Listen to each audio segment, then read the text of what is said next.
Eh, Assalamualaikum warahmatullahi wabarakatuh. Salam. Salam. Selamat pagi saudara kita semua. Yang saya hormati rekan guru dan rekan usaha. Hari ini kita patut mengucapkan syukur kita kepada Tuhan Yang Maha Kuasa karena atas kegiatan dan sendiri diberikan kesehatan untuk kita dapat melaksanakan aktivitas kita sebagaimana biasa. Pada kesempatan ini kita diminta untuk berkumpul di sini untuk satu program calon guru penggerak angkatan 11 yang dilaksanakan oleh Ibu Nita berkaitan dengan budaya positif yang harus dibagikan kepada teman-teman guru sejawat yang ada di lingkungan satuan pendidikan. Oleh karena itu, kehadiran kita ini walaupun seberapa ini saja, tapi memang ini ya kita sudah seperti ini. Kita sudah seperti ini. Kita semua diharapkan dapat mencermati dengan baik apa yang dipaparkan oleh Ibu Nita, sehingga ini apa yang dipaparkan nanti ini bisa dapat diterapkan baik di pembelajaran maupun lingkungan sekolah dalam rangka menciptakan suasana belajar yang inklusif bagi peserta didik. Ini sedikit pembuka dari saya. Selanjutnya waktu sepenuhnya saya serahkan kepada Ibu Nita untuk menyampaikan apa yang menjadi materi paparan hari ini. Ya, baik. Assalamualaikum warahmatullahi wabarakatuh. Salam sejahtera untuk kita semua. Yang saya hormati Bapak Kepala Sekolah, yang terhormat Bapak Kepala Sekolah, dan yang saya hormati rekan-rekan guru dan pegawai yang berkesempatan hadir pada pagi hari ini. Seperti yang telah disampaikan oleh Bapak Kepala Sekolah sebelumnya, hari ini saya ingin membuat aksi nyata berbagi kepada teman-teman semua tentang apa yang sudah saya pelajari ketika mengikuti pendidikan calon guru penggerak pada modul 1.4 yaitu mengenai budaya positif. Jadi hari ini saya ingin berbagi apa yang telah saya dapat tentang apa itu budaya positif dan bagian-bagian dari budaya positif yang harus diterapkan di sekolah. Jadi seperti yang kita lihat di layar itu budaya positif yang disusun oleh saya sendiri, Rosanita Yentiwa, calon guru penggerak angkatan 11 Kabupaten Alor. Nah, yang pertama mari kita lihat bersama apa itu budaya positif. Ya, di sini kita lihat budaya positif di sekolah itu adalah nilai-nilai atau keyakinan dan kebiasaan baik yang dijalankan oleh seluruh warga sekolah, baik siswa, guru maupun tenaga kependidikan lainnya. Jadi semua warga sekolah itu sebaiknya melakukan budaya positif, tetapi budaya positif di sekolah itu lebih ditekankan untuk diterapkan oleh siswa. Jadi kita adalah guru-guru, pegawai itu kita adalah pelaku atau pengontrol budaya positif yang dilakukan oleh siswa-siswi. Kemudian budaya positif, yang sudah saya jelaskan, budaya positif di lingkungan sekolah berorientasi pada pengembangan karakter siswa agar menjadi pribadi yang beriman dan bertakwa kepada Tuhan Yang Maha Esa, berakhlak mulia, berkebinekaan, gotong royong, mandiri, dan bersikap kritis yang seperti yang sudah dijawab oleh Kementerian Pendidikan. Ya, seperti nilai-nilai yang tertera ini yang sudah terjawab dalam profil belajar Pancasila.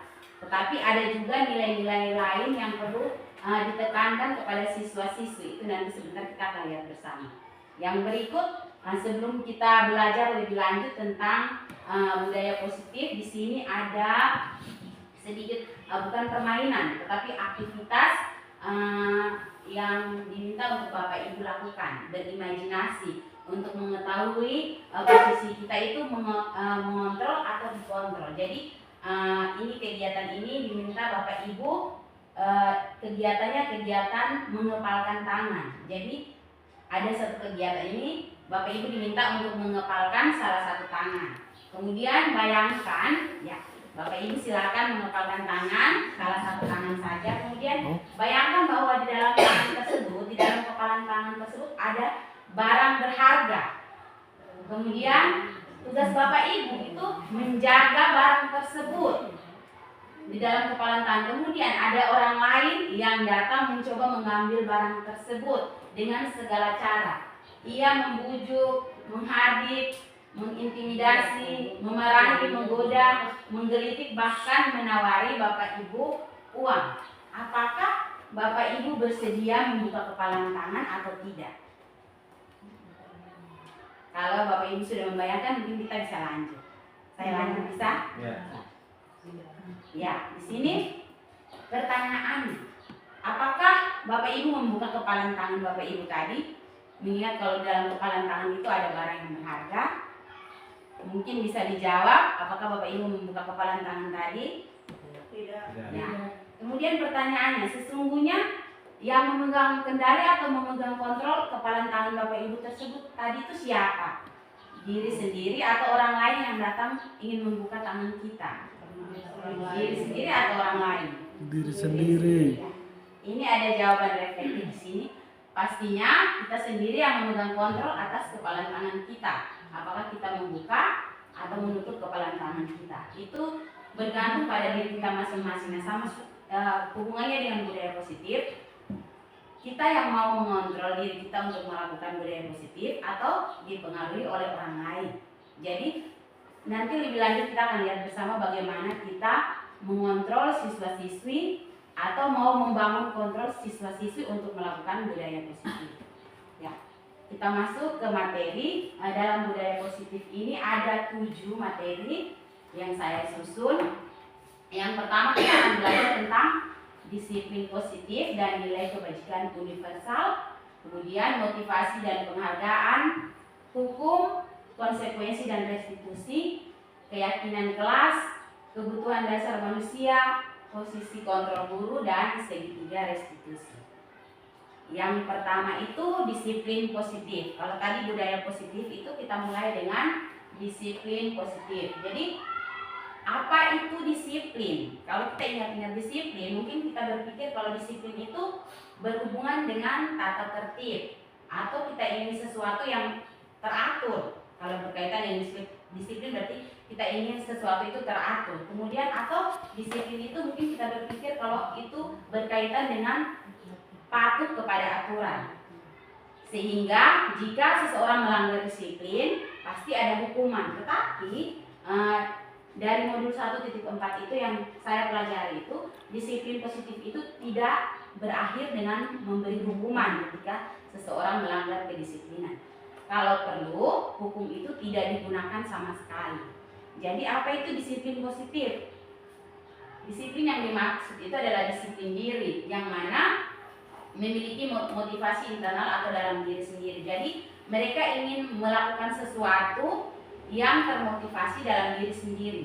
Itu yang disebut dengan disiplin. Jadi jika tidak memiliki motivasi internal, contohnya siswa, jika mereka tidak memiliki disiplin positif dari dalam diri sendiri, maka kita guru atau orang lain yang memberikan motivasi, bukan mengontrol kedisiplinan mereka, tetapi memberikan motivasi agar tumbuh budaya positif dalam diri mereka.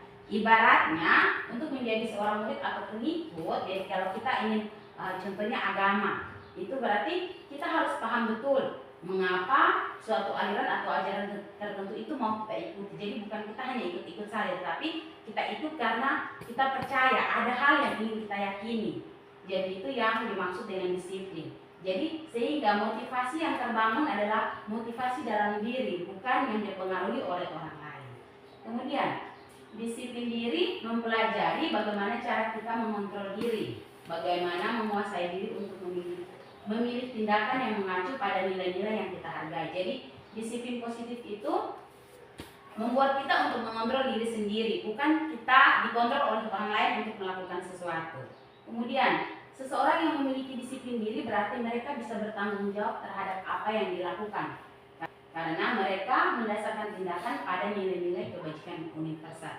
Jadi kalau kita memiliki disiplin positif, kita mempertanggungjawabkan apa yang kita lakukan dengan melihat kembali nilai-nilai kebajikan. Kita lanjut. Apa itu nilai kebajikan? Jadi nilai kebajikan itu adalah nilai-nilai yang mana kita ketahui kalau nilai itu baik. Contohnya yang paling utama dalam dunia pendidikan yang pertama itu tadi sudah disampaikan, itu nilai yang terkandung dalam profil pelajar Pancasila, yaitu beriman, bertakwa kepada Tuhan Yang Maha Esa, dan berakhlak mulia, mandiri, bernalar kritis, berkebinekaan global, bergotong royong, dan kreatif. Kemudian ada beberapa nilai kebajikan lainnya yang ada pada 9 pilar karakter. Itu ada cinta Tuhan, kemandirian dan tanggung jawab, kejujuran, hormat dan santun, dermawan, percaya diri, kepemimpinan baik, toleransi, dan lain-lain. Ada begitu banyak nilai kebajikan, tetapi yang di sini yang saya pilih itu ada 3 profil pelajar Pancasila, ada 7 nilai kebajikan, dan juga ada 9 pilar karakter. Kemudian selanjutnya motivasi dan penghargaan. Nah, motivasi dan penghargaan itu ada di sini. Motivasi. Jadi motivasi itu ada 3 jenis motivasi yang dimiliki dalam diri. Di sini mau dijelaskan ada 3 motivasi. Dari 3 motivasi ini dibagi lagi. Ada motivasi eksternal, yang mana motivasi itu didapat dari luar atau dari orang lain, dari lingkungan. Kemudian ada motivasi internal, motivasi yang timbul dari dalam diri sendiri. Yang pertama itu motivasi untuk menghindari ketidaknyamanan dan hukuman. Jadi motivasi yang pertama ini adalah motivasi yang mana kita lakukan karena kita ingin merasa nyaman atau menghindari hukuman. Jadi pertanyaan yang akan timbul jika kita tidak melakukan hal tersebut, misalnya kayak kita ingin ikut satu kegiatan, itu motivasinya apa? Jadi di sini misalnya saya contohkan ketika Bapak menyuruh kita untuk datang sekolah seperti itu, bilang guru datang sekolah setiap hari.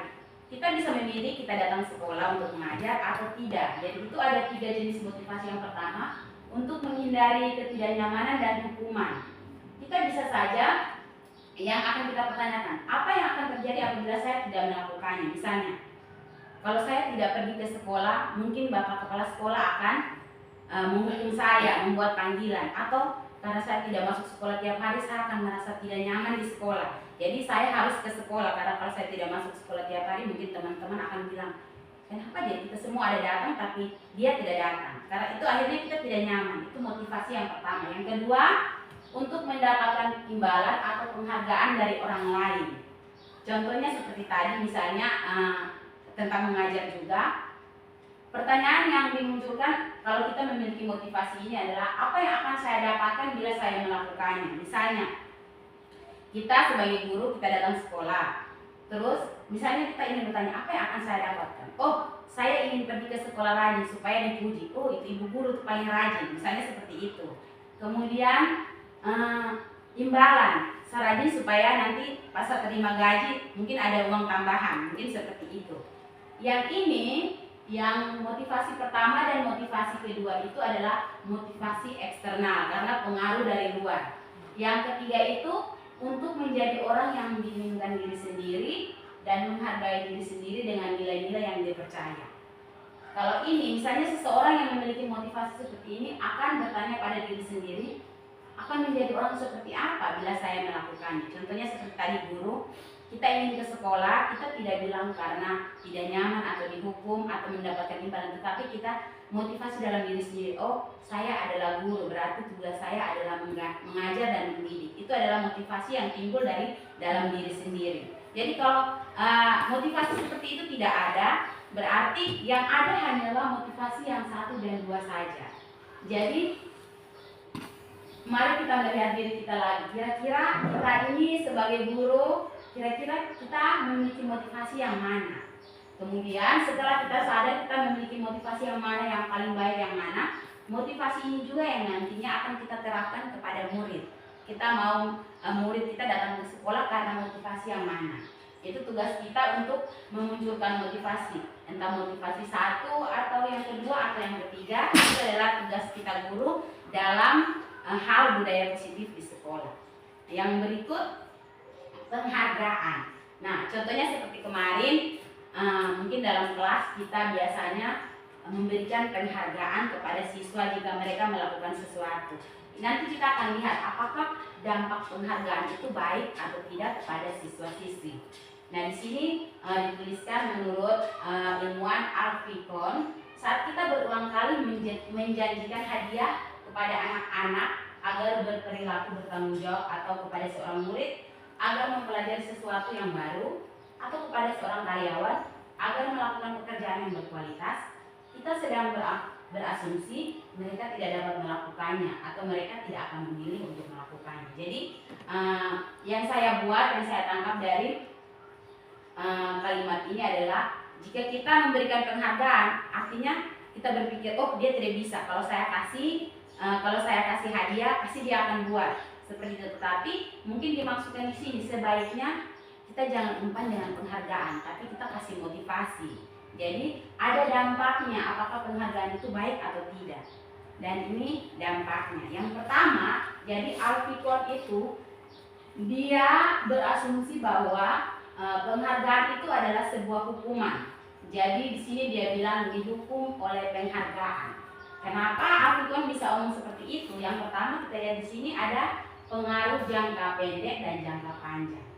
Pengaruhnya itu, jika kita menggunakan penghargaan lagi dan lagi terus menerus, maka orang yang diberi penghargaan itu akan bergantung pada penghargaan yang diberikan, serta kehilangan motivasi dari dalam diri. Contohnya misalnya kita guru. Kalau ini menurut saya, entah mungkin sebentar kita akan sharing.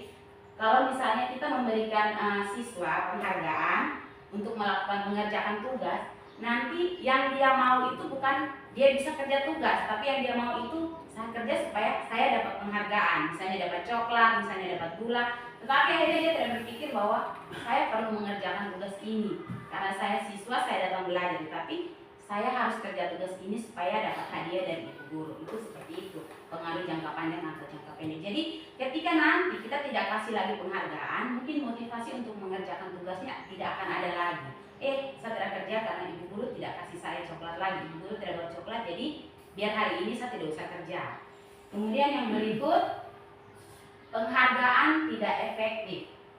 Dan jika mengharapkan suatu penghargaan dan tidak mendapatkannya, maka seorang akan kecewa dan berkecil hati, serta kemungkinan lain kali ia tidak akan berusaha sekeras sebelumnya. Jadi misalnya guru, misalnya siswa yang diberi penghargaan, misalnya kita memotivasi dengan penghargaan tadi, misalnya coklat atau gula. Ya, anak-anak yang bisa selesaikan tugas ini akan mendapatkan coklat. Tetapi misalnya ada anak yang sudah kerja tetapi ternyata jawabannya salah, maka dia tidak akan, kemungkinan lain kali dia tidak akan berusaha keras sebelumnya. Kemarin saya sudah berusaha keras-keras tapi terakhir saya jawaban salah, jadi dia sudah, daripada saya kerja terus tapi ternyata ini tidak dapat, lebih baik tidak usah kerja sama sekali. Pasti dia akan berpikir seperti itu. Saya sudah berusaha tapi teman lain yang dapat, jadi dia sudah, saya tidak usah, daripada saya capek. Kemudian yang berikut, penghargaan merusak hubungan. Ketika seorang diberi penghargaan atau dipuji di depan orang banyak, maka yang lain akan merasa iri, dan sebagian dari mereka tidak menyukai orang yang diberikan penghargaan tersebut. Jadi ini contohnya, saya pernah mengalami itu. Ada siswa waktu saya mengajar di SD itu, ada 2 orang yang sangat bersaing. Kemudian ternyata yang salah satunya juara. Ketika dibacakan juara, ternyata siswa yang merasa kalau dirinya pintar itu tiba-tiba mukanya langsung berubah. Dan di situ mungkin kita bisa menangkap kalau dalam hati itu mungkin dia ada kecewa atau dia begini, ternyata lu biasa kerja nyontek-nyontek sapunya, tapi kenapa lu yang juara, mungkin seperti itu. Jadi akhirnya menimbulkan jarak di antara kedua siswa tersebut. Itu yang penghargaan merusak hubungan. Kemudian penghargaan mengurangi ketepatan. Di dalam sebuah percobaan yang dilakukan oleh Alfikon, anak yang dibayar karena menjawab benar membuat lebih banyak kesalahan, dan anak-anak yang mendapat permen karena menjawab benar sebelumnya, jawabannya banyak yang tidak tepat dibandingkan anak-anak yang hanya diberitahu jawabannya benar. Jadi ini misalnya begini, kita memberikan penghargaan. Jadi akhirnya anak-anak itu mereka kerja itu untuk kejar penghargaan. Misalnya kita kasih pertanyaan, cara mengejar mau mendapatkan coklat, akhirnya yang mereka jawab itu salah juga dong, jawab dulu, tebak-tebak, benar atau tidak. Jadi artinya jawaban yang mereka kasih itu tidak tepat. Jadi misalnya kita bilang 5 tambah 7 berapa? Misalnya 12, mereka mulai dari 10, salah, 11, salah. Jadi akhirnya tidak langsung tepat, tapi mereka coba-coba. Mungkin benar, mungkin bisa langsung. Jadi jawaban yang mereka kasih itu lebih banyak salah daripada benar. Karena mereka kejar itu bukan jawaban yang benar, tapi mau mendapatkan penghargaan tadi. Yang berikut, penghargaan menurunkan kualitas. Yang ini juga berdasarkan pengamatan dari Alfikon. Ada beberapa mahasiswa yang dibayar untuk setiap judul berita utama. Jadi mereka itu diminta untuk membuat berita. Kemudian mereka akan dibayar, dan setelah beberapa lama mahasiswa yang dibayar ini hasil kinerjanya berhenti berkembang. Mereka yang tidak menerima bayaran terus berupaya mengasah diri menjadi lebih baik. Jadi misalnya kita ada jurnalis, ini saya berbagi pengalaman nonton film. Jadi kayak jurnalis itu mereka dibayar, akhirnya sudah tidak ada berita lagi. Akhirnya mereka karang-karang berita yang tidak betul juga mereka masukkan.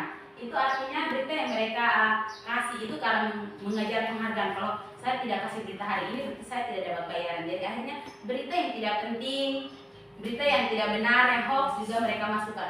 Akhirnya kualitas berita yang mereka buat juga menurun. Itu yang seperti itu karena mengejar penghargaan. Berikut, penghargaan mematikan kreativitas. Ini juga berdasarkan penelitian menunjukkan bahwa pekerjaan seni atau sebuah penulisan cerita menjadi kurang kreatif bila dijanjikan sebuah hadiah atau penghargaan.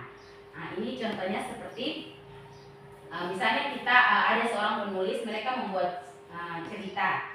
Ini juga misalnya diberi penghargaan mematikan kreativitas karena mereka hanya mengejar penghargaan, sehingga tujuan mereka itu saya buat cerita apa adanya, yang penting dapat hadiah seperti itu. Jadi tidak mengasah kemampuan mereka. Jadi yang mereka kejar itu penghargaan, selalu penghargaan. Jadi di sini Alfikon bilang penghargaan itu seperti sebuah hukuman. Kita tidak membangkitkan motivasi dari seseorang, tetapi kita memberikan mereka penghargaan. Kita umpan dengan penghargaan untuk melakukan sesuatu.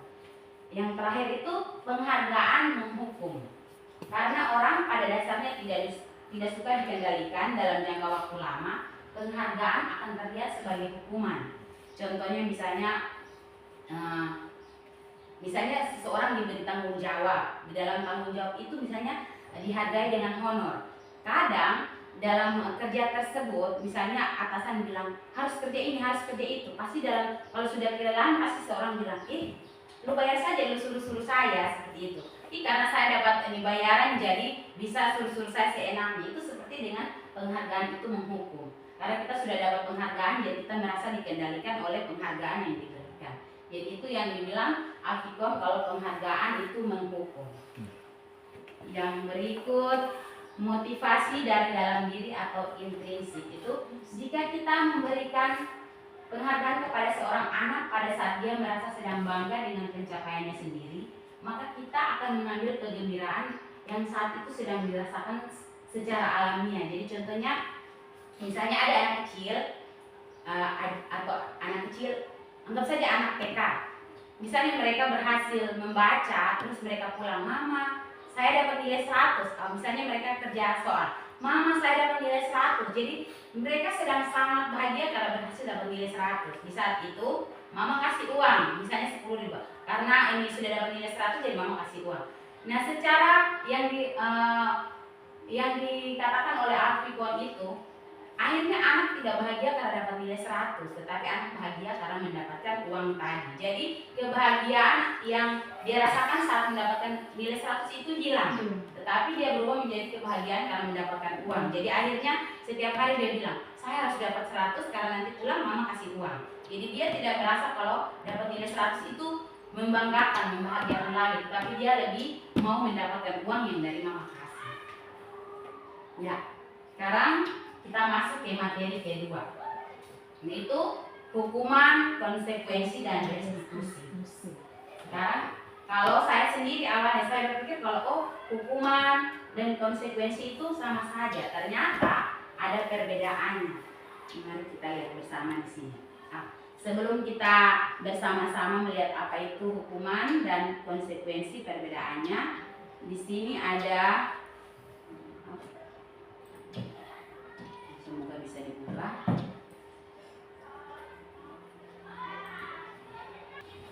Mungkin teman-teman lihat ini adalah lembar kerja calon guru penggerak, sedikit berbeda dengan PPG.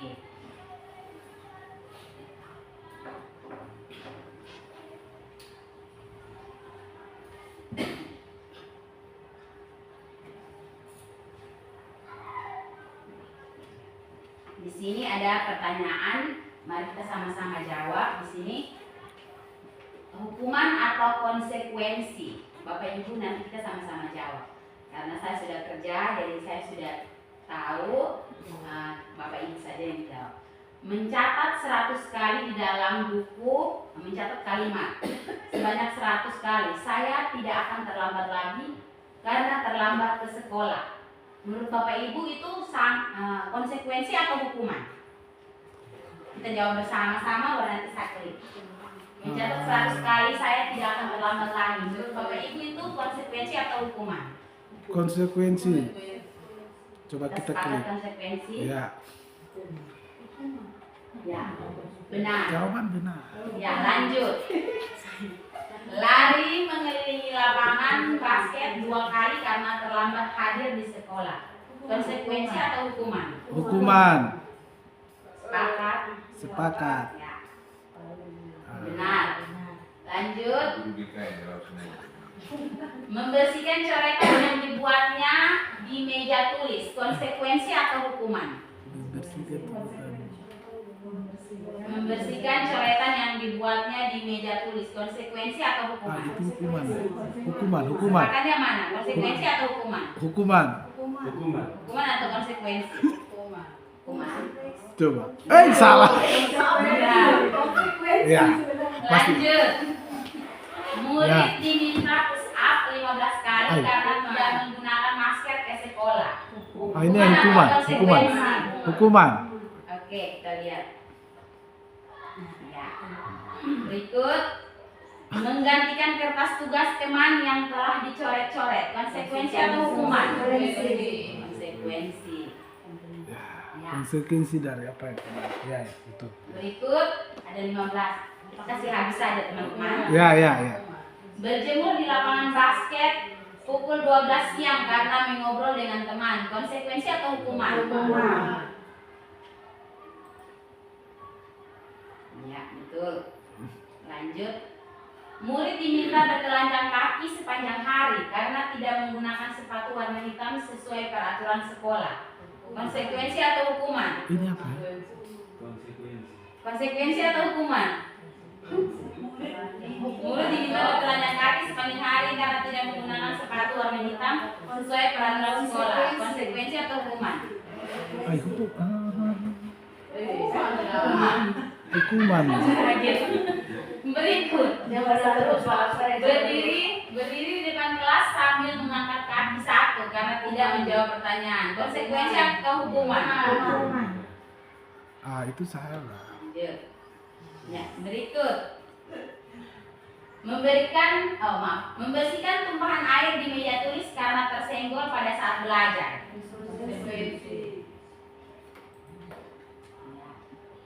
Lanjut Bapak Ibu Guru. Ya, lanjut. Habiskan dulu, habiskan. Kehilangan 10 menit jam istirahat untuk mengerjakan tugas karena terlambat datang dan tertinggal pelajaran selama 10 menit. Konsekuensi. Berikut. Duduk di bangku di pinggir lapangan pada jam istirahat. Tidak diizinkan bermain oleh guru piket karena mencederai teman saat bermain di lapangan. Hukuman atau konsekuensi? Hukum. Konsekuensi. 3 salah ya? Ya. Berikut, terlambat hadir di pembelajaran daring 15 menit dan diminta untuk tinggal 15 menit sesudah kelas selesai untuk membahas ketinggalan pembelajaran. Konsekuensi atau hukuman? Konsekuensi. Ya. Lagi 3 nomor. Lari mengelilingi lapangan basket 2 kali karena terlambat 10 menit untuk pelajaran PJOK. Konsekuensinya hukuman. Pak Guru olahraga. Hukuman atau konsekuensi? Konsekuensi. Berikut. Membersihkan WC sekolah karena mematahkan pensil kawannya. Hukuman atau konsekuensi? Hukuman sudah.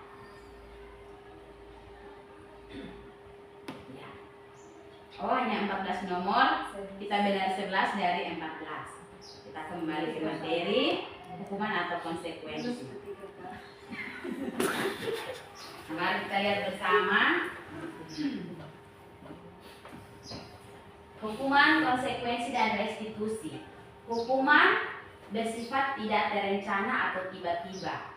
Hukuman bersifat satu arah dari pihak guru yang memberikan, dan murid hanya menerima suatu hukuman tanpa melalui suatu kesepakatan atau pengarahan dari pihak guru, baik sebelum atau sesudahnya. Jadi hukuman misalnya kayak angkat kaki tadi, mungkin di situ dianggap hukuman karena kalau siswa buat salah lalu kita bilang datang sini berdiri. Kita tidak pernah sepakat sebelumnya seperti itu. Hanya satu arah saja, siswa langsung terima, tidak ada kesepakatan. Kemudian konsekuensi itu bersifat terencana atau sudah disepakati, sudah dibahas dan disetujui oleh murid dan guru. Jadi misalnya seperti tadi yang lari di lapangan, mungkin sebelumnya sudah ada. Kalau terlambat berarti lari, mungkin seperti itu. Umumnya bentuk konsekuensi dibuat oleh pihak guru dan murid sudah mengetahuinya. Konsekuensi yang akan diterima bila ada pelanggaran. Jadi hukuman itu murid tidak tahu apa-apa, kita langsung kasih hukuman. Contohnya misalnya pas murid buat salah kita tempeleng. Itu hukuman karena murid tidak tahu apa-apa. Kemudian kalau konsekuensi itu kita sudah sepakat. Kalau terlambat berarti berdiri di luar. Jadi walaupun kita anggap berat, tetapi kalau sudah ada kesepakatan sebelumnya itu kita sebut dengan konsekuensi. Kemudian restitusi. Restitusi adalah proses menciptakan kondisi bagi murid untuk memperbaiki kesalahan mereka, sehingga mereka bisa kembali pada kelompok mereka dengan karakter yang lebih kuat. Jadi restitusi itu berbeda dengan hukuman dan konsekuensi.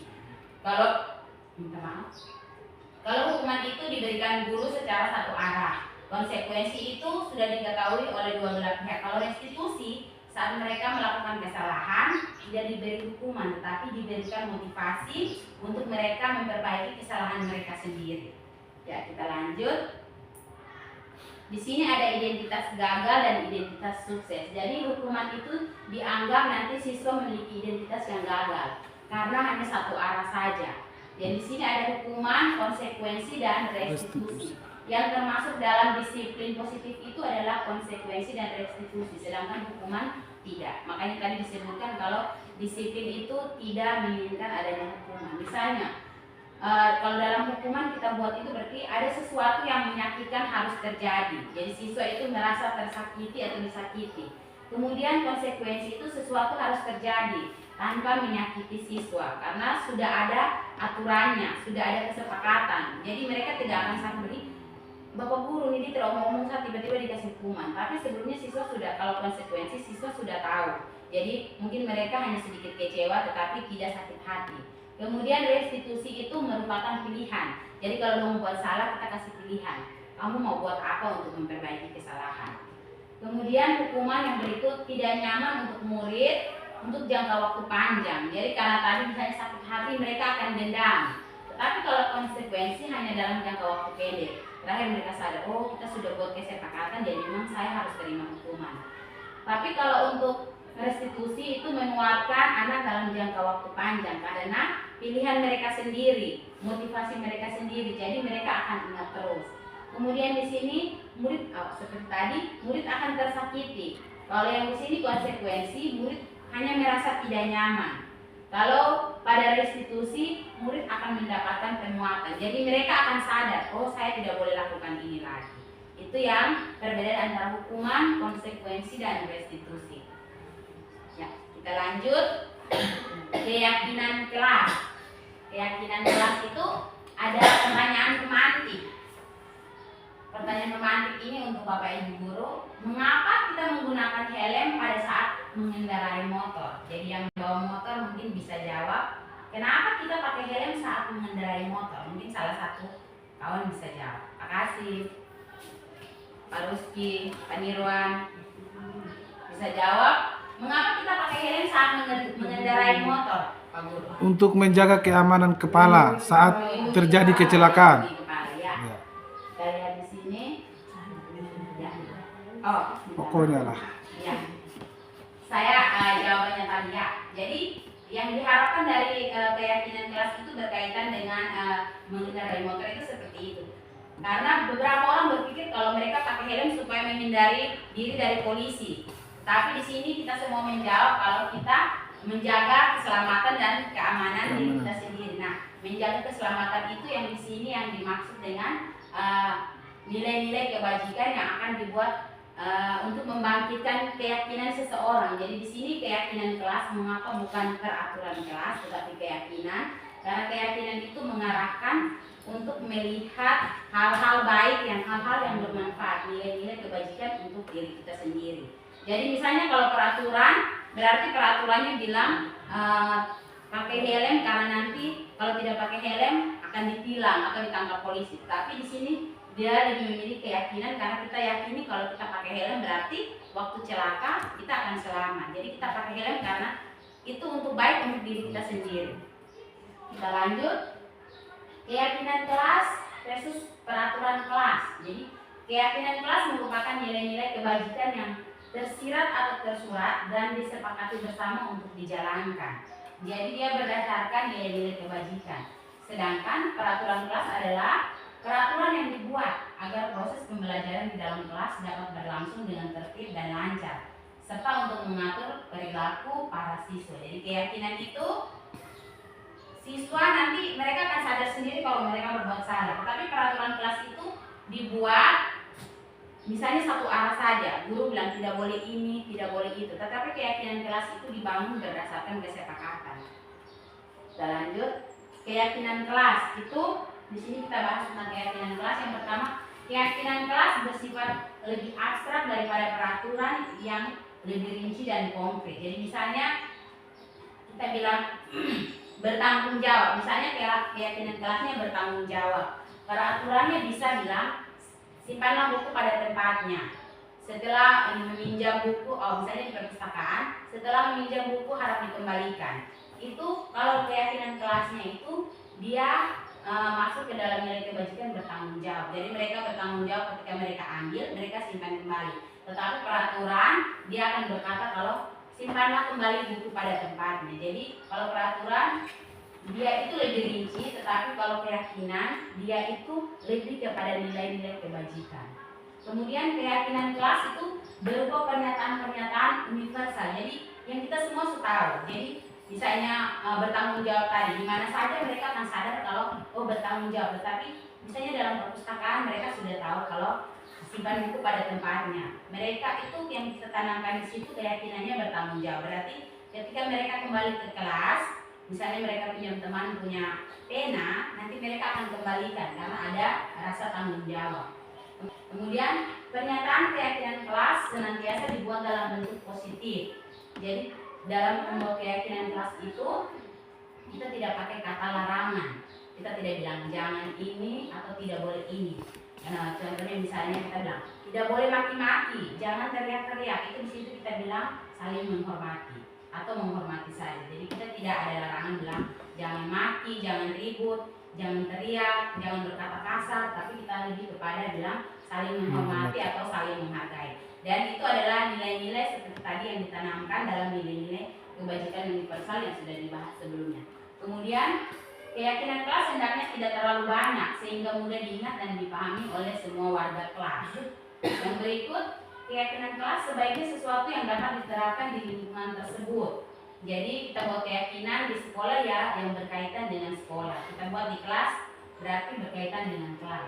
Kemudian semua warga kelas hendaknya ikut berkontribusi dalam pembuatan keyakinan kelas lewat kegiatan curah pendapat. Jadi kalau misalnya peraturan dibuat satu arah, misalnya dari guru, kalau sekolah yang buat peraturan berarti sekolah sudah buat sendiri kemudian diterapkan kepada siswa. Tapi kalau keyakinan itu kita mengajak siswa memberikan apa yang mereka mau, apa yang mereka tidak mau. kemudian baru dirubah. Kalau mereka menggunakan kalimat negatif, kita rubahlah menjadi kalimat positif. Setelah kalimat positif itu kita rubah, kita lihat lagi nilai kebajikan apa yang terkandung dalam kalimat yang mereka sampaikan. Kemudian bersedia meninjau kembali keyakinan kelas dari waktu ke waktu. Jadi keyakinan kelas itu berubah dari waktu ke waktu karena siswa kita juga berubah. Atau misalnya ternyata dalam perjalanan keyakinan yang ini kita lupa buat, berarti nanti bisa ditambahkan. Yang berikut kebutuhan dasar manusia. Jadi ini kebutuhan dasar manusia ini kita sudah alami setiap hari, tapi di sini mau diberi penguatan karena di sini kita guru. Jadi tujuan kita mempelajari kebutuhan dasar manusia ini supaya kita guru bisa mengerti kebutuhan dasar siswa. Karena beberapa siswa yang membuat masalah pasti ada kebutuhan yang tidak terpenuhi sehingga akhirnya mereka bermasalah. Jadi kebutuhan dasar yang pertama itu kebutuhan bertahan hidup, yaitu contohnya seperti kesehatan, rumah, makanan. Yang kedua, kasih sayang dan rasa diterima, itu kebutuhan yang diterima oleh orang lain. Yang berikut penguasaan, yaitu kebutuhan pengakuan atas kemampuan.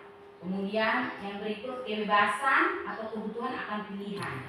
Yang berikut kesenangan, kebutuhan untuk merasa senang. Jadi kita bisa lihat mungkin beberapa siswa kita kadang di rumah itu mereka tidak nyaman, mungkin datang di sekolah pasti ada masalah. Jadi itu mereka buat masalah itu pasti karena kalau di sini diterapkan disebutkan ada 5, pasti salah satu dari kebutuhan dasar ini tidak terpenuhi. Akhirnya mereka menjadi bermasalah. Kadang mereka buat untuk cari-cari perhatian, mungkin karena mereka tidak kebutuhan mereka tentang kasih sayang itu tidak terpenuhi, makanya mungkin mereka cari perhatian. Kemudian penguasaan, mungkin mereka buat yang kemarin Bapak bilang ada hukum rimba di sini, ada yang paling hebat. Mungkin mereka ingin diakui, makanya mereka buat seperti itu. Itu artinya kebutuhan tentang penguasaan itu mereka itu tidak terpenuhi sehingga mereka membuat masalah. Jadi saya lanjut teman-teman.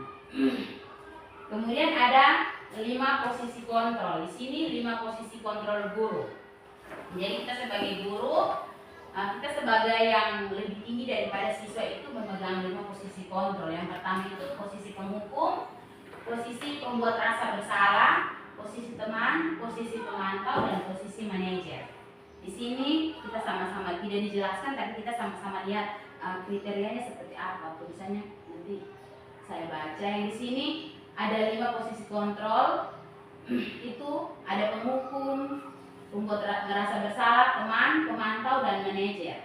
Yang pertama, kalau misalnya bagian penghukum, guru yang memegang posisi penghukum itu biasanya dia akan menghardik atau menunjuk-nunjuk, menyakiti atau menyindir. Jadi kita menghukum siswa. Kemudian itu guru akan berkata, guru sebagai penghukum itu akan berkata, kalau kamu tidak buat ini saya akan begitu. Kayak kita mau menghukum, kalau kamu tidak buat ini berarti saya akan cubit, saya akan pukul, seperti itu. Hasilnya anak memberontak, menendam, dan menyalahkan orang lain.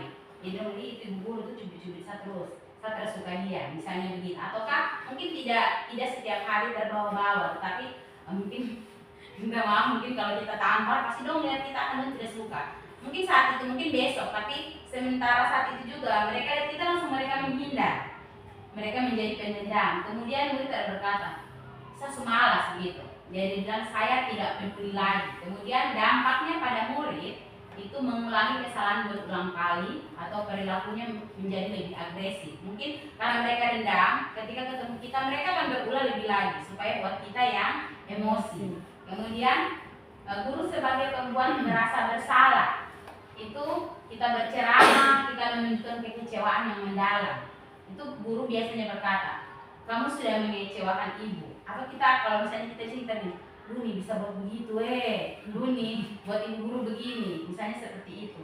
Itu hasilnya kita menyembunyikan atau kita menyangkal atau berbohong. Padahal kita baik-baik saja, tapi kita omong begitu supaya siswa bilang, aduh hasil buat ibu guru kecewa. Ya, kita buat mereka akhirnya merasa bersalah. Kemudian mereka akan bilang, minta maaf ya ibu. Jadi kita buat mereka kayak kita maksud bilang mereka harus menyadari kesalahan. Jadi akhirnya kita buat sampai mereka rasa bersalah sehingga mereka bilang mereka minta maaf. Kemudian dampaknya mereka merasa rendah diri, merasa gagal dan tidak berharga.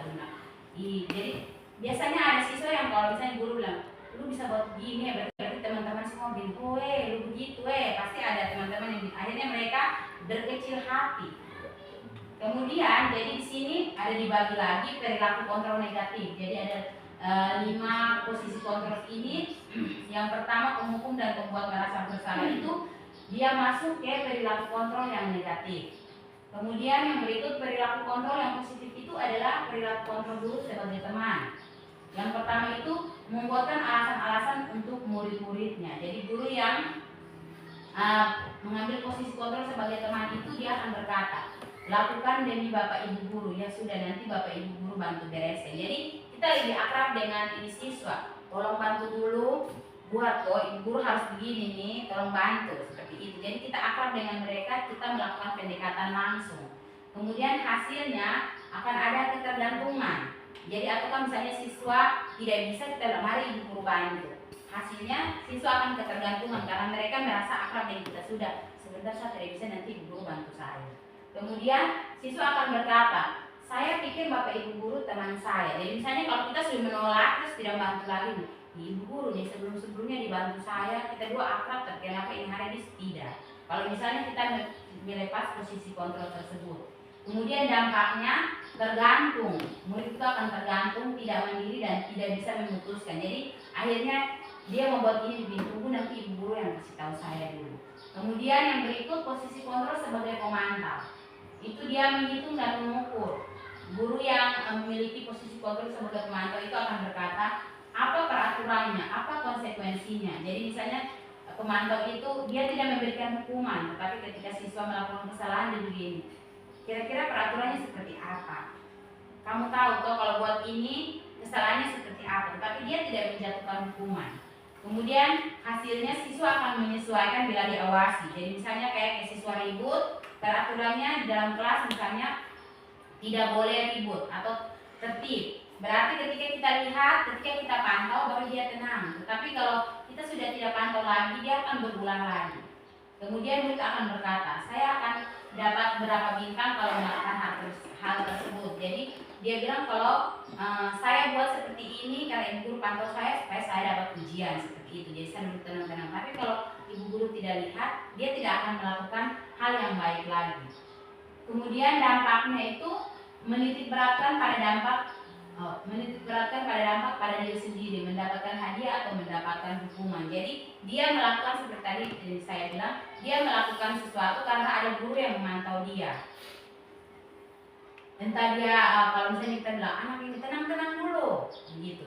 Berarti dia tenang. Kalau kita lihat, sebentar kalau kita sudah tidak kontrol lagi, berarti dia sudah berulang lagi. Jadi setiap kali ada juga, mungkin teman-teman pasti ketemu murid seperti itu. Kalau kita lihat dia tenang, kalau kita sudah tidak perhatikan dia sudah berulang lagi. Kemudian yang terakhir itu posisi kontrol guru sebagai manajer. Itu di sini dia masuk ke dalam kontrol diri. Jadi manajer itu mengajukan pertanyaan-pertanyaan. Jadi posisi manajer itu dia sudah termasuk di dalam ada dua posisi, yaitu posisi teman dan pemantau. Dia sudah tergabung dalam posisi manajer. Itu dia mengajukan pertanyaan dan berkata seperti apa yang kita yakini, apa yang kamu yakini hal tersebut, apa kamu meyakini hal tersebut. Jadi ketika guru yang memegang posisi kontrol sebagai manajer, ketika menemui siswa yang melakukan kesalahan, mereka tidak menghukum, menceramahi, tapi mereka mengajukan pertanyaan. Kira-kira kesalahan apa yang sudah kamu buat? Jadi mereka membuat siswa merefleksi diri sendiri. Kemudian hasilnya mereka akan menguatkan karakter. Jadi setelah melakukan refleksi, siswa akan sadar, oh perbuatan saya ini salah. Jadi tidak dengan diberi hukuman. Kalau diberikan hukuman, mereka tidak akan sadar bila mereka salah. Tapi ketika kita memotivasi, mereka akan sadar dan akan menguatkan karakter mereka. Kemudian murid akan berkata, bagaimana caranya saya bisa memperbaiki keadaan ini. Jadi misalnya tadi kita menghukum, sudah pasti hukuman, langsung tidak ada jalan keluar. Tetapi kalau guru yang memegang posisi kontrol sebagai manajer, karena mereka bertanya pendapat siswa, ketika siswa sudah menyadari kesalahan, terus mereka tidak hanya bilang ibu minta maaf, tapi mereka lanjut, ibu kira-kira saya buat apa ya supaya ibu guru tidak marah saya. Ibu guru, kira-kira kesalahan ini bisa saya gantikan dengan apa ya? mungkin pertanyaannya seperti itu. Kemudian dampaknya mereka mengevaluasi diri bagaimana menjadi diri yang lebih baik. Jadi mereka tahu kalau ini salah, berarti mereka akan memperbaiki kesalahan. Kemudian kita lanjut. Segitiga restitusi. Tadi restitusi yang sudah dijelaskan itu adalah langkah-langkah untuk menyelesaikan masalah. Di sini restitusi merupakan proses kolaboratif yang mengajarkan murid untuk mencari solusi untuk masalah mereka. Jadi tadi kalau konsekuensi dan hukuman diberikan satu arah, konsekuensi itu sudah melalui kesepakatan. Kalau restitusi itu mengajarkan murid untuk mencari solusi. Jadi kita tidak terlibat, kita hanya memotivasi siswa untuk mencari mencari solusi untuk masalah mereka dan membantu murid berpikir tentang seperti apa yang mereka inginkan dan bagaimana mereka harus memperlakukan orang lain. Jadi tanpa ada hukuman, mereka merefleksi kesalahan mereka sendiri melalui segitiga restitusi. Yang pertama itu dari segitiga restitusi itu langkah-langkahnya ada 3. Yang pertama itu paling dasar itu menstabilkan identitas. Kemudian validasi tindakan yang salah, kemudian menanyakan keyakinan.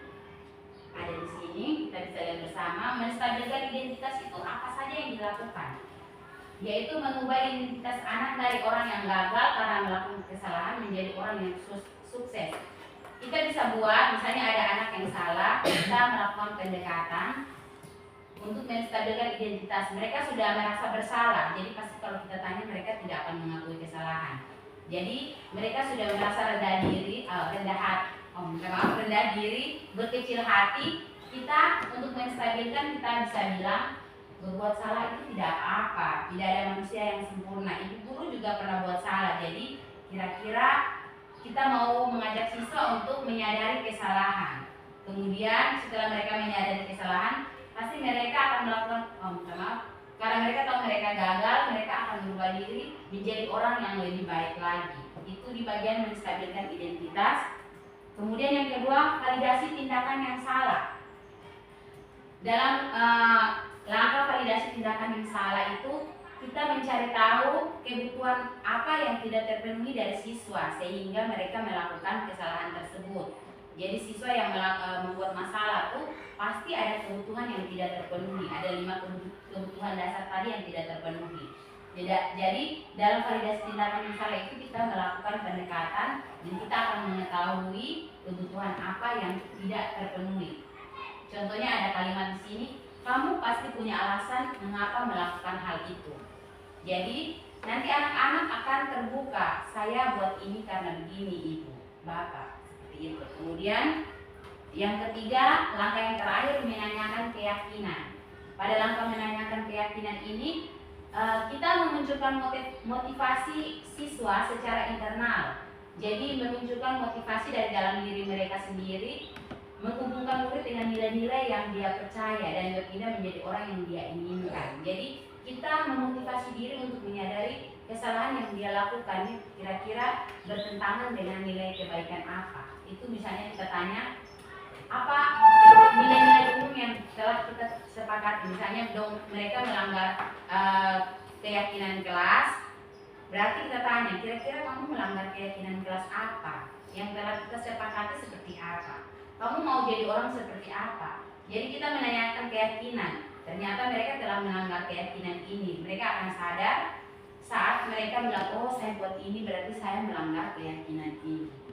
Nah dari situ ini adalah solusi untuk menyelesaikan masalah yang direkomendasikan dalam kegiatan dalam pendidikan guru penggerak. Jadi bukan memberikan hukuman, konsekuensi pasti ada, tetapi bukan memberikan hukuman, tetapi dengan melakukan segitiga restitusi. Jadi ketika siswa berbuat salah, itu kita tidak memberikan hukuman. Kalau konsekuensi pasti ada, tetapi bagaimana kita menyadarkan siswa itu dengan melakukan kegiatan restitusi. Jadi di sini, di sini nanti ada contoh yang kemarin sudah saya praktekkan. Nanti Bapak Ibu bisa lihat. Nah, itu masih jauh dari sempurna, tetapi itu yang coba saya buat, nanti Bapak Ibu bisa lihat. Jadi ketika siswa membuat salah, kita lebih membuat mereka merefleksi. Jadi kita tidak menyuruh. Jadi untuk membangun budaya positif, disiplin positif itu harus dari dalam diri kita sendiri, mengontrol diri kita sendiri. Sehingga di sini dia bilang untuk mengatasi siswa yang bermasalah tidak dengan memberikan hukuman, tetapi kita memberikan motivasi supaya mereka membangun kesadaran diri sendiri. Contohnya seperti ini teman-teman. Ya, video yang saya buat. Ya. Ada masalah yang siswa lakukan.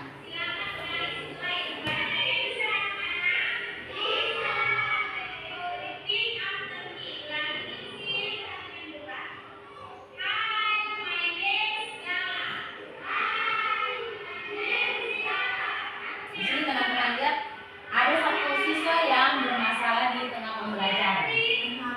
Nah,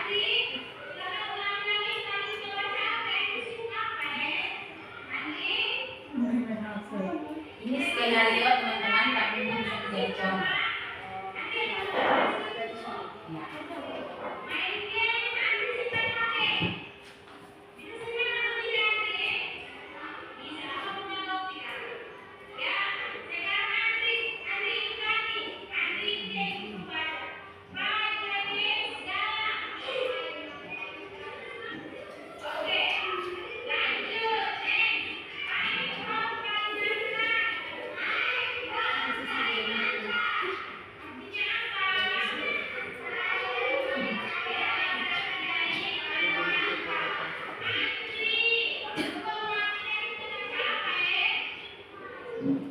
Gitu, kalau baca kalau dia menurut dia ya.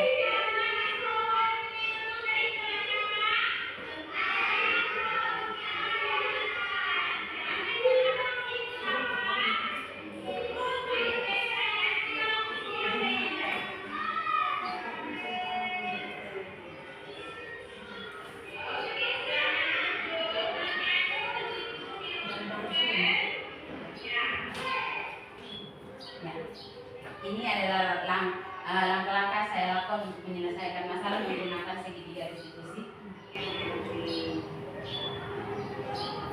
Nanti suara saya.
Di situ saya mencoba menstabilkan identitas siswa, coba menyadari kesalahan.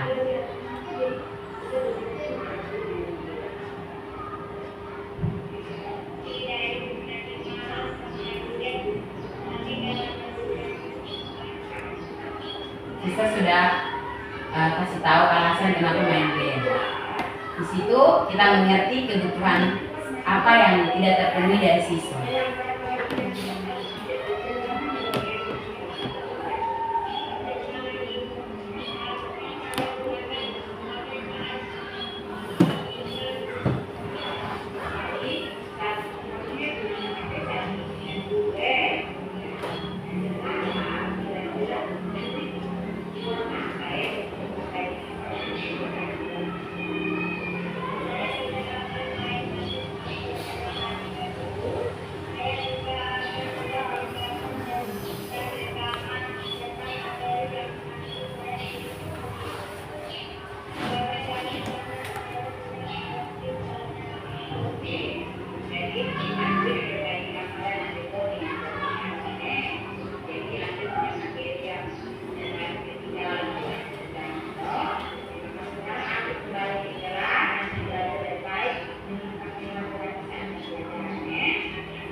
dari video yang tadi saya tampilkan itu saat meminta Andri, mengajak Andri untuk menanyakan kepada dia apa yang dia lakukan itu, posisinya saya mau mencoba menstabilkan identitasnya. Kemudian setelah dia sadar keyakinan kelas apa yang dia langgar itu di bagian memvalidasi tindakan. Kemudian yang terakhir saya minta dia kira-kira untuk mengganti kesalahan yang sudah Andri buat, Andri mau buat apa? Dia bilang dia tidak akan main HP lagi dalam kelas dan dia akan meringkas pembelajaran kemarin yang tertinggal. Itu masuk di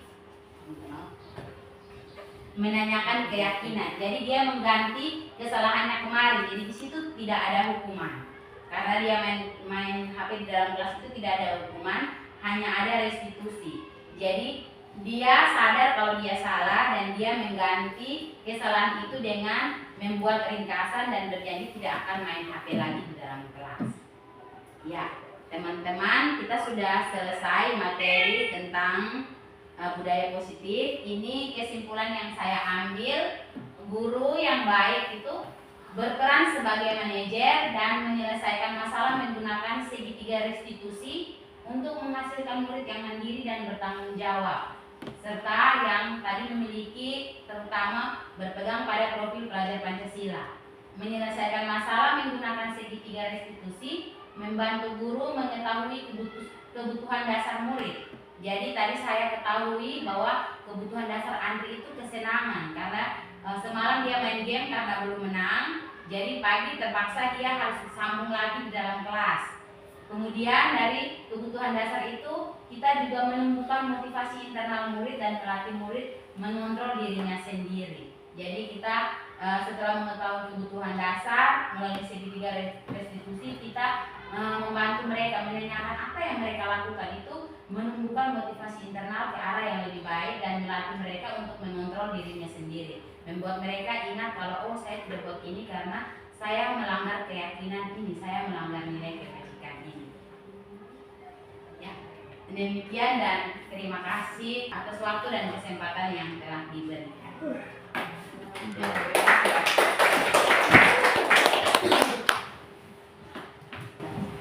Baik, banyak hal yang sudah Ibu Nika sudah berbagi untuk kita semua. Ini semestinya ini pelajaran sangat berharga untuk kita semua dalam supaya bagaimana kita menciptakan suasana belajar yang inklusif bagi peserta didik. Ini suasana-suasana seperti ini, proses-proses seperti ini yang sangat dibutuhkan di akreditasi kemarin kita sama-sama tahu. Ini yang diinginkan oleh kurikulum merdeka ini. Teman-teman yang sementara ada jalan PPG itu nanti dihadapi melalui seperti ini. Akan dapat materi-materi seperti ini. Jadi ini berbagi praktik baik, ini salah satu aksi nyata yang dibuat oleh Ibu Nida, sangat bagus sekali, sangat bagus sekali. Di sini kita bagaimana kita menangani siswa-siswa yang bermasalah, siswa yang bermasalah baik di pembelajaran maupun di lingkungan sekolah. Ini kurikulum sekarang punya mau setiap persoalan yang dihadapi dilakukan oleh siswa, penyelesaiannya adalah di segitiga restitusi. Jadi ini luar biasa sekali, sehingga harapan saya ke depan itu saya juga nanti atur waktu untuk bagaimana bisa mendaftar untuk guru penggerak. Kemarin Ibu Ardos sudah mengunggah dokumen untuk surat rekomendasi saya sudah buat, entah sudah diupload atau belum. Sudah upload ya, tinggal menunggu kesempatan kedua lagi untuk selesai. Ya, itu anggap saya kurikulum kita selesai. Saya PP tadi yang masih proses. Nah, selesai enggak berarti kurikulum kita selesai.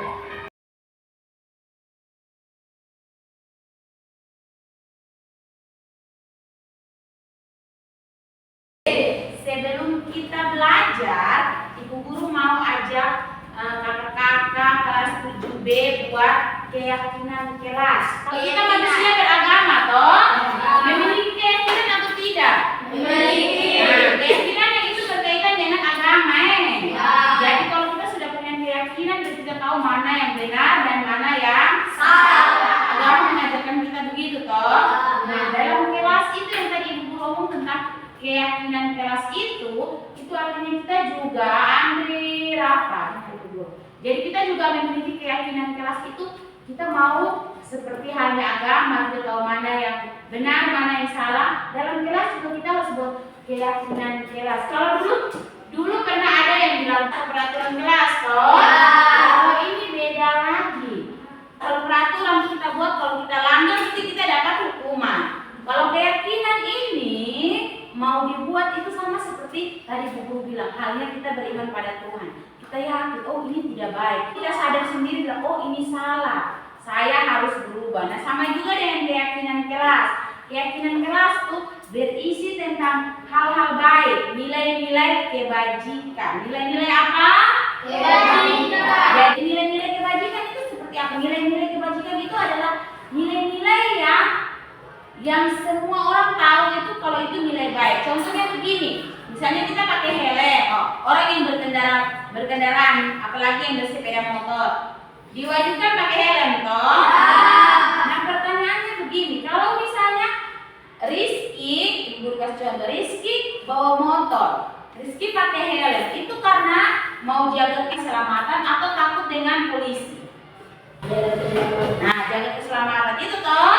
Ya, jawaban yang betul sekali. Tepuk tangan untuk Rizky dulu. Jadi nilai kebajikan itu dia tidak lihat bilang karena takut polisi, karena nanti orang bilang tidak. Tapi nilai kebajikan untuk mengarahkan kita kepada sesuatu yang baik untuk kita berdiri. Kalau kita tidak pakai helm, kita bisa lihat polisi di sana, kita bisa menghindar toh. Tapi Rizky pilih bilang jaga keselamatan karena walaupun polisi tidak tilang, tapi misalnya kalau jalur motor, kita berdiri yang rugi. Dari sini, kita akan buat keyakinan kelas. Jadi, ibu guru, mungkin ada yang bertanya-tanya, ibu guru, keyakinan kelas itu seperti apa? Jadi, nanti ibu guru aja. Pertama-tama, anak-anak ibu guru bagi, ini namanya sticky note. Nanti ibu guru bagi, buatlah, itu dari awal mula, itu seperti peraturan kelas. Tahu peraturan kelas toh? Tidak boleh ini, tidak boleh itu, tapi keyakinan kelas itu dia pakai kata-kata yang positif. Tapi anak-anak tulis saja, mungkin anak-anak guru kata-kata yang positif yang seperti apa? Anak-anak tulis saja hal yang anak-anak inginkan dalam kelas. Saya ingin kelas yang begini, saya ingin kelas yang begitu. Saya tidak mau yang begini, saya tidak mau yang begitu. Nanti setelah anak-anak tulis keinginannya seperti apa? Misalnya guru kasih contoh, ibu guru masuk, ibu guru bilang, ibu guru ingin kelas ini tenang-tenang selama pelajaran. Nah misalnya piaraannya juga ada. Saya ingin teman-teman yang begini, saya ingin kelas yang begini, saya ingin ibu guru begini. Saya tidak mau ini, saya tidak mau itu. Tulis saja di sini. Boleh satu, boleh lebih dari satu, tulis saja. Nanti kita akan tempelkan ibu guru baca. Baca kira-kira ibu guru anak-anak di kelas 7B ini maunya apa menginginkan seperti apa Nanti dari itu kalimat-kalimat kita akan antarkan dia cocokkan nilai kebajikan apa. Kita akan buat menjadi kalimat yang menunjukkan keyakinan kelas impian kita. Bisa? Bisa. Are you ready? Ready, go! Oke.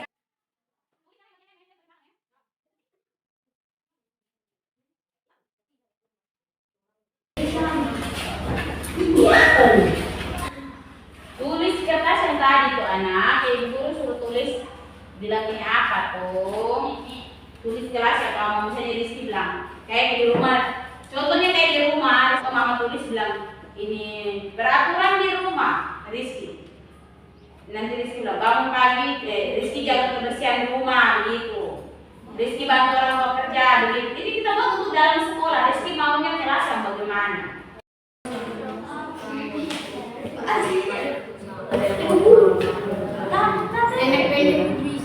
Bisa pendek-pendek. Apa yang kalian mau, apa yang kami tidak mau, yang terjadi dalam kelas atau lingkungan? Oh, dalam kelas saja. Misalnya bilang ini apa? Saya mau sama-sama membersihkan kelas. Begitu.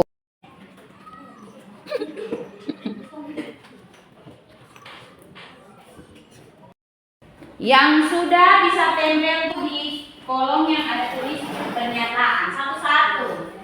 Tempel dari atas ya kakak. Tempel dari sini.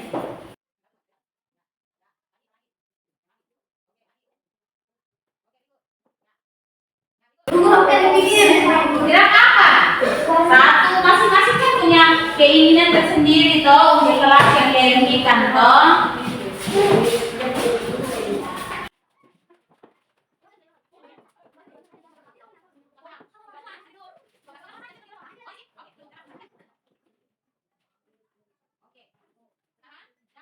Halo. Oke, sekarang dari hasil jadi pernyataan Ibu Guru tulis di sini pernyataan, tapi yang ini nih anggap saja anak-anak curahan hati. Pernah curhat toh? Anggap saja tidak pernah. Anggap saya ini adalah curahan hatinya ini kakak kelas 7B. Mari kita buat bersama. Jadi Ibu Guru nanti baca ini adalah hal yang kalian inginkan toh. Ada yang mau ini, ada yang mau itu. Kita mau alihkan dia, kita mau transfer dia menjadi keyakinan kelas. Yang pertama, kita sama-sama dengan di sini Rafa. Yang pertama di sini, saya ingin kelas ini damai dan tenang. Tidak ada keributan di dalam kelas. Kira-kira bagaimana supaya kita punya kelas aman, damai dan tenang? Kita harus menjaga apa? Menjaga kebersihan. Menjaga apa? Kebersihan. Menjaga kebersihan bisa buat kita ramah dan tenang dalam kelas. Menjaga ketenangan atau ketertiban. Dan yang pertama, keyakinan kelas. Di sini coba kita tulis menjaga ketertiban kelas. Ketertiban kelas. Ya. Yang kedua, atau kan kita bisa tulis bilang tertib. Begitu Yang kedua, kita lanjut. Nanti kita baca satu-satu. Pasti ada yang sama. Andri. Ya. Teman-teman harus saling menolong satu dengan yang lain. Tidak boleh membuli. Ya, teman-teman harus saling tolong menolong. Tolong menolong tuh masuk di apa Tolong menolong tuh masuk di mana? Nilai apa? Gotong royong. Apa lagi yang sama dengan gotong royong apa? Kerja bakti. Jadi kerja tulis di sini. Gotong royong. Gotong royong atau kerja bakti. Kerjasama. Tidak boleh membuli dan bertengkar. Kenapa jadi kita orang membuli dan bertengkar? Kira-kira penyebabnya apa? Mereka apa dulu baru tidak buat apa berakhirnya dua orang bertengkar? Baku ganggu. Karena penyebab baku ganggu saling membenci. Itu kira-kira apa yang harus kita buat supaya kita tidak saling membenci? Misalkan begini. Toleransi. Apalagi kalau kita toleransi kita tidak baku ganggu toh. Apalagi ada satu lagi saling menghargai dan menghormati. Jadi tidak boleh membenci, tidak boleh bully. Itu kita tulis di sini bilang saling menghargai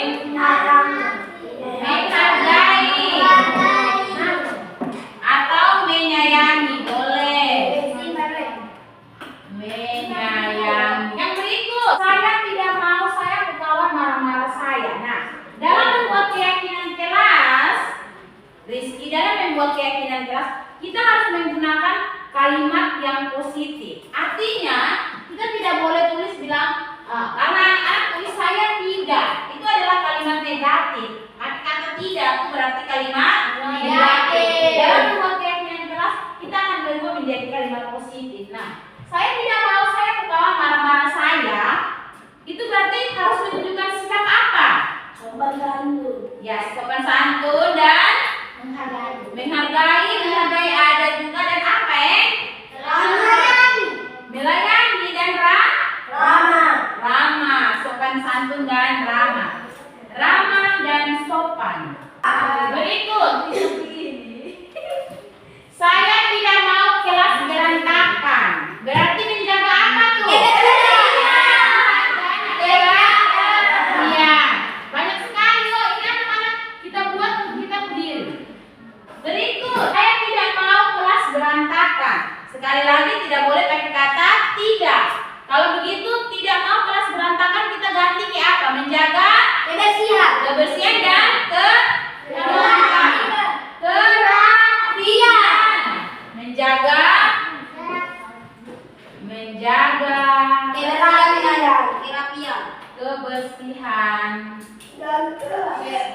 dan kerapian. Berikut, saya tidak mau ibu guru marah-marah saya. Masuk di bagian yang mana? Menjaga ketertiban kelas. Ya, apa? Nah, ramah dan sopan. Kalau ibu guru marah-marah, tidak mau ibu guru marah-marah, berarti kamu ingin ibu guru yang ramah dan sopan yang kamu, toh? Bukan ibu guru jauh kamu ketertiban kelas. Kalau kalian menginginkan ibu guru tidak, saya tidak mau ibu guru marah-marah saya, berarti anak-anak menginginkan apa? Ramah dan sopan. Sudah ada, toh? Oke. Ini sudah. Berikut, saya mau membersihkan kelas. Itu sudah ada di sini apa tidak? Sudah. Bagian yang mana? Gotong royong. Saya mau membersihkan kelas. Menjaga kebersihan dan kerapian kelas. Saya tidak mau kelas yang ribut-ribut. Itu masuk di mana? Kaitan kelas di sini sudah ada 1, 2, 3, 4, 5. Kira-kira ketertiban kelas. Ya, menjaga ketertiban kelas. Jadi tidak mau ribut-ribut itu berarti harus menjaga ketertiban kelas. Yang berikut, saya tidak mau kawan ganggu kita. Itu juga masuk di bagian yang mana? Saling menghargai dan menyayangi, ramah dan sopan bisa. Yang ini bisa menjaga ketertiban kelas. Berikut, banyak sekali. Saya mau kelas kita tidak kotor. Kalau tidak kotor berarti kita apa? Soalnya di sini atau belum? Sudah. Marlon sudah ada atau belum? Sudah. Apa bagian apa Marlon? Saya tidak mau kelas kotor. Berikut, saya mau kelas diam. Itu ada di mana? Menjaga ketertiban kelas. Berikut, saya tidak suka kelas berantakan. Masuk di mana? Menjaga kebersihan dan kerapian. Nah, berikut, saya ingin Bapak Ibu guru mengajar kami dengan penuh kasih sayang. Masuk di bagian mana, Rafa? Juga ramah dan sopan. Saling menghargai dan menyayangi, ramah dan sopan. Berikut, ada lagi. Saya tidak ingin terlambat ke sekolah. Itu masuk di mana, Sudah ada di sini atau belum? Kalau saya tidak ingin terlambat. Sudah atau belum? Sudah. Kalau untuk terlambat itu masuk di mana? Menjaga ketertiban atau gotong royong atau saling menghargai atau ramah dan sopan atau menjaga kebersihan? Ada yang lain? Selain ini masih ada? Untuk jangan terlambat ke sekolah ada atau tidak? Apa kalau selain di sini? Ya, apa? Disiplin. Nah, dari sini banyak-banyak ini kita buat ada berapa? 1, 2, 3, 4, 5, 6 keyakinan kelas. Sekarang dari 6 keyakinan kelas ini kita baca menjaga ketertiban kelas. Ini tugasnya siswa atau guru? Siswa. Dan juga guru. Itu juga kalau anak-anak kalau tidak tertib berarti guru masih ingat toh? Ya. Berikut, gotong royong dan kerjasama itu siswa atau guru? Siswa. Saling menghargai dan menyayangi siswa atau guru? Siswa dan guru. Yang ini juga siswa dan guru. Ramah dan sopan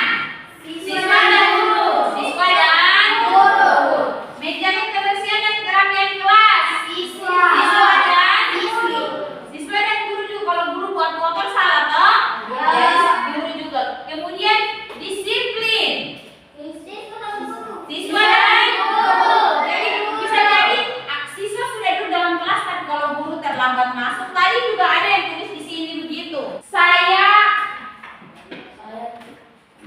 mau tepat waktu mulai pelajaran. Saya mau tepat waktu mulai pelajaran. Jadi itu Enta Rizky atau ibu guru, tapi lebih mengarah ke ibu guru. Kalau siswa sudah siap, tapi kalau guru belum datang kan berarti tidak tepat waktu, toh? Ya. Jadi siswa juga harus tepat waktu ikut pelajaran, guru juga harus tepat waktu kasih pelajaran. Ini adalah keyakinan kelas. Ada berapa anak-anak? Ada 6. Nah, ini menjadi dasar kita. Jadi tadi seperti kita omong. Kita tahu, misalnya menjaga ketertiban kelas atau ketertiban kelas. Berarti kalau sebentar ada yang buat gaduh, berarti dia ingat, aduh, saya langgar keyakinan kelas yang menjaga ketertiban kelas. Nanti anak-anak diminta untuk refleksi, untuk sadar, oh berarti saya salah nih, saya tidak jaga ketertiban kelas. Bisa? Bisa atau tidak? Bisa. Jadi nanti keyakinan kelas ini yang kita pakai. Anak-anak, bisa tidak kita terapkan keyakinan kelas kita setiap hari dalam sekolah, bisa atau tidak? Bisa. Marlon bisa atau tidak? Bisa. Bisa toh? Ya. Tadi ada 13 siswa, 13 curahan hatinya siswa. Kita dapat 6 keyakinan kelas. Semoga keyakinan kelas ini setiap hari diterapkan. Setiap